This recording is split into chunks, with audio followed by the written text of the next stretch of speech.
One of the things that I have learned in our leadership team meetings is that it gets dark in our parking lot. Anyone ever experienced the darkness in our parking lot? A few of you. And at our leadership team meetings for the last couple of meetings, we have discussed the darkness in the parking lot. We have a light, but it is illegal.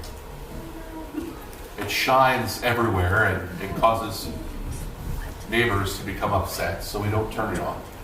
And we're not actually sure that it still works. And so our parking lot is filled with inky blackness.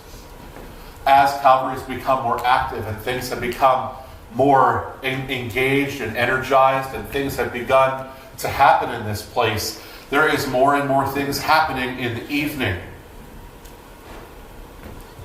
And I have been told that the darkest place in all of the land is the space outside of my office window as you walk into the parking lot, unaware of whether or not you step into the path of death as someone drives by, leaving the parking lot unaware of your presence. It is a deep, dark hole. One day, as our minutes attest, one day Gary will come with a light, a solar light, and Gary will affix that light to the wall of the church, and there will be light. And that intersection area will be illuminated with the light of most likely about 75 lumens. And it will be glorious and safe.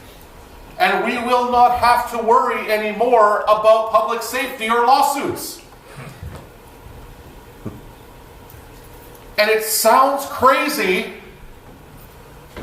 but it is the perfect illustration to talk about what is happening in Israel when Christ and God and the Spirit are silent and they are waiting for Messiah in the dark. They know that one day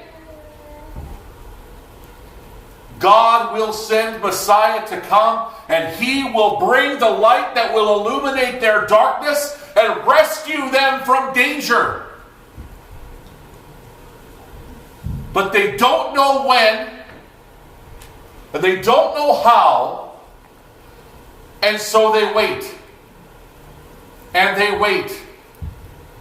And they wait. And then they die.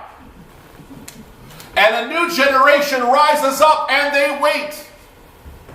And they wait and they wait for the light to shine, for Messiah to come, for all of the wrong to be righted. And they wait. And then they die. And a new generation rises up, and you get the point. God is silent for 400 years, and they wait in the dark.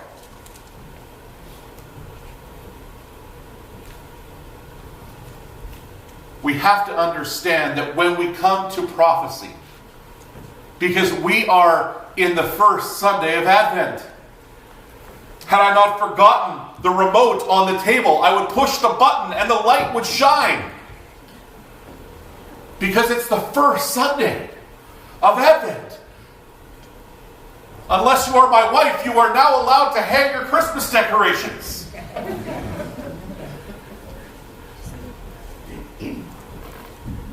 And we begin that process of waiting for Messiah to come.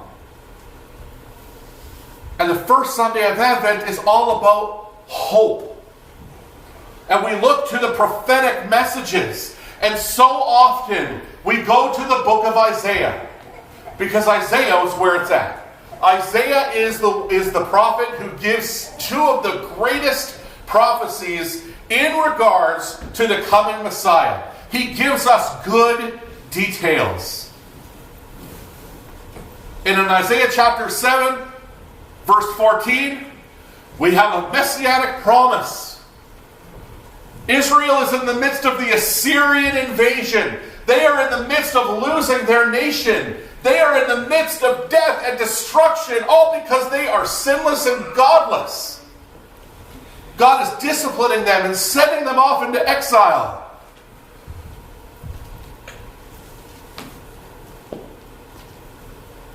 And Isaiah prophesies that Messiah is coming. And then in Isaiah chapter 8, he says this. You can turn to Isaiah chapter 8 if you want. You're going to start wondering about me. Because this summer we talked about Ecclesiastes and the summer and then into the autumn of our discontent. And now the preacher is talking about death, destruction, and Assyrians on the first Sunday of Advent. But we have to get the picture that our faith and our God and our history are not all bright, shiny happiness. It's not all motherhood and apple pie. Isaiah chapter 8 verse 1 says, "Then the Lord said to me, make a large signboard and clearly write this name on it, Maher-Shalal-Hash-Baz. I asked Uriah the priest and Zechariah the son of Jemachiah, both known as honest men, to witness my doing this. Then I slept with my wife, and she became pregnant and gave birth to a son. And the Lord said, call him Maher-Shalal-Hash-Baz." Milton Wellington is so much better than Maher-Shalal-Hash-Baz. If you weren't here a few weeks ago, you can ask a friend. They will tell you. For before this child is old enough to say Papa or Mama, the king of Assyria will carry away both the abundance of Damascus and the riches of Samaria. Then the Lord spoke to me again and said, my care for the people of Judah is like the gently flowing waters of Shiloh, but they have rejected it. They are rejoicing over what will happen to King Rezin and King Pekah. Therefore the Lord will overwhelm them with a mighty flood from the Euphrates River, the king of Assyria and all his glory. This flood will overflow all of its channels and sweep into Judah until it is chin deep. It will spread its wings, submerging your land from one end to the other, O Emmanuel. Huddle together, you nations, and be terrified. Listen, all you distant lands. Prepare for battle, but you will be crushed. Yes, prepare for battle, but you will be crushed. Call your councils of war, but they will be worthless. Develop your strategies, but they will not succeed. For God is with us. The Lord has given me a strong warning not to think like everyone else does. He says, don't call everything a conspiracy like they do, and don't live in dread of what frightens them. Make the Lord of heaven's armies holy in your life. He is the one you should fear. He is the one who should make you tremble. He will keep you safe. But to Israel and Judah, he will be a stone that makes people stumble, a rock that makes them fall. And for the people of Jerusalem, he will be a trap and a snare. Many will stumble and fall, never to rise again. They will be snared and captured. Preserve the teaching of God. Entrust his instructions to those who follow me. I will wait for the Lord, who has turned away from the descendants of Jacob. I will put my hope in him. I and the children the Lord has given me serve as signs and warnings to Israel from the Lord of heaven's armies who dwells in his temple on Mount Zion. Someone may say to you, let's ask the mediums and those who consult the spirits of the dead. With their whisperings and mutterings, they will tell us what to do. But shouldn't people ask God for guidance? Should the living seek guidance from the dead? Look to God's instructions and teachings. People who contradict his word are completely in the dark. They will go from one place to another, weary and hungry. And because they are hungry, they will rage and curse their king and their God. They will look up to heaven and down at earth. But wherever they look, there will be trouble and anguish and deep, dark despair. And they will be thrown out into the darkness. Sounds like a great chapter to set up one of the greatest prophecies of Messiah in the entire whole of Hebrew Bible. We have to understand what is to come in Isaiah chapter 9 in light of what is said in Isaiah chapter 8. Assyria is coming. And they are not simply coming for tea. They are not going to enjoy a basket of scones. They are going to take Israel into exile by force. It is going to be a holy war, and Israel will lose, and Assyria is going to decimate them, destroy them, humiliate them. And Israel is in denial. They're seeking conspiracies. And as I prep this, I sometimes multitask. And I had YouTube on. I was listening to some Isaiah chapter 8 commentary on YouTube. And it went into a break, and it was talking about the flat earth. Oh, no. And I'm like, what now? Did you know that's a thing? It's a thing. People think the earth is flat. And so I called a friend. And I'm like, did you know? He's like, Doug, it is rampant in the church that people think the world is flat. And I said, you're kidding. No. It's a real thing. Conspiracies and confusion. And then I'm watching at night YouTube, because you all know that I have this penchant for horse videos for whatever reason. I don't even like horses, but I watch them. And there's another advertisement, and it's talking about, well, I'm not even going to share the conspiracy with you, but it has to do with Donald Trump in America, and there's like 500 million conspiracies we could talk about that. And I went, what is happening? Have any of you felt like that? Like, what is happening? It's biblical. We're living in a time of conspiracy and confusion. And Israel is in denial. They are in denial that they are about to lose everything they love. Everything they hold dear. Because they have not obeyed the Lord their God. They have turned from their first love. They have abandoned Him for idols. And He is going to send them off into exile. For their own good. But they reject God. They stay in deep darkness. They consult their mediums and their witches. They go to the occult and they go to the dark. Because they do not want to face the truth. That their time has come. Those who are faithful remain.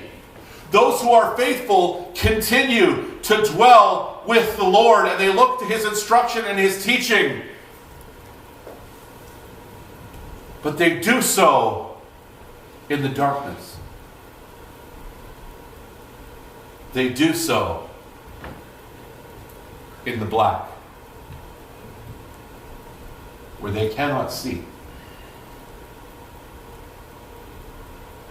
Today, if you take one thing away today, I want you to take away the fact that hope lights the way, even when darkness hides the path. Hope lights the way, even when darkness hides the path. Because we come to our text this morning. in Isaiah chapter 9, verses 1 to 7. But there will be no more gloom for her who was in anguish.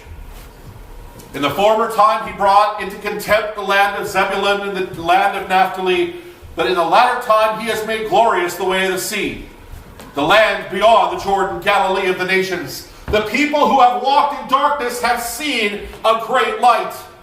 Those who dwelt in a land of deep darkness, on them has light shone. You have multiplied the nation. You have increased its joy as they rejoice before you as with joy at the harvest, as they are glad when they divide the spoil. For the yoke of his burden and the staff for his shoulder, the rod of his oppressor, you have broken as on the day of Midian. For every boot of the tramping warrior in battle tumult and every garment rolled in blood will be burned as fuel for the fire. For to us a child is born. To us a son is given, and the government shall be upon his shoulders, and his name will be called Wonderful, Counselor, Mighty God, Everlasting Father, Prince of Peace. Of the increase of his government and of peace there will be no end. On the throne of David and over his kingdom, to establish it and uphold it with justice and with righteousness from this time forth and forevermore. The zeal of the Lord of hosts will do this. Hope lights the way even when darkness hides the path.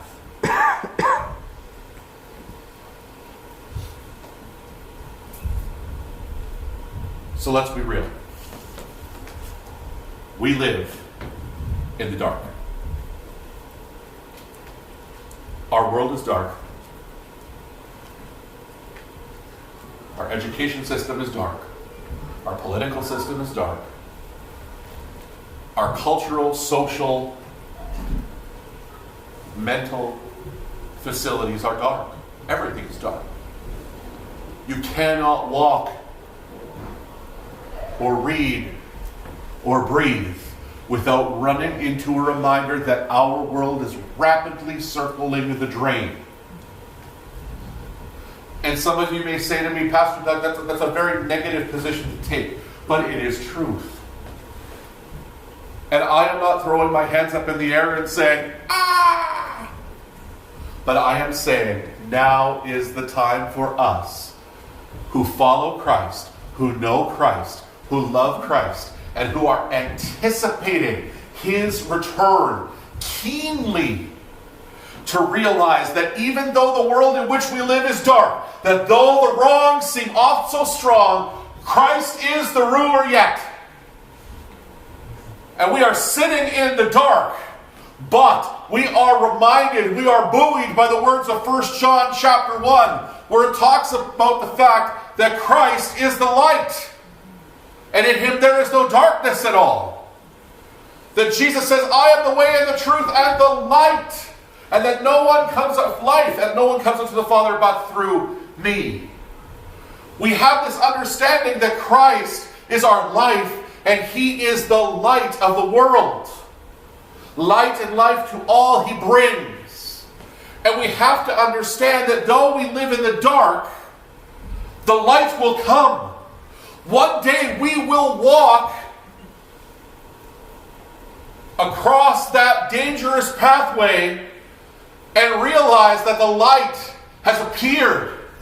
We did not know, we did not plan, we did not expect, and all of a sudden, bang, there it is.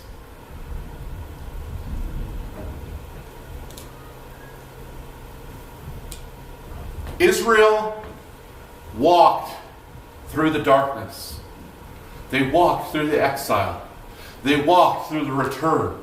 They walked through the Romans. They walked and they continued to walk and they continued to walk. And God continued to provide for them and bring them through and bring them through and bring them through. And he's still doing it today. And he's still doing it for us too. Humanity is walking through a multitude of difficulties and troubles. From lingering pain and distrust from the COVID-19 pandemic, increasing political unrest, war in Ukraine, Israel and Hamas, the unending election seasons here at home and abroad, a federal government in constant turmoil, societal issues like poverty, mental health and addiction, homelessness, joblessness. We see a world that is angry, a world that has lost its capacity to love, a world that is overall increasingly becoming more ugly and dark, if that is even possible. And yet, into the darkness, a light has shone.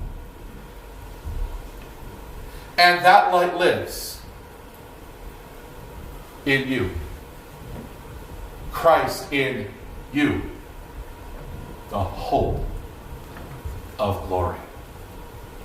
Today is the first Sunday of Advent. It is the first Sunday of waiting. But we do not wait as people who do not know the truth. We wait as people of hope.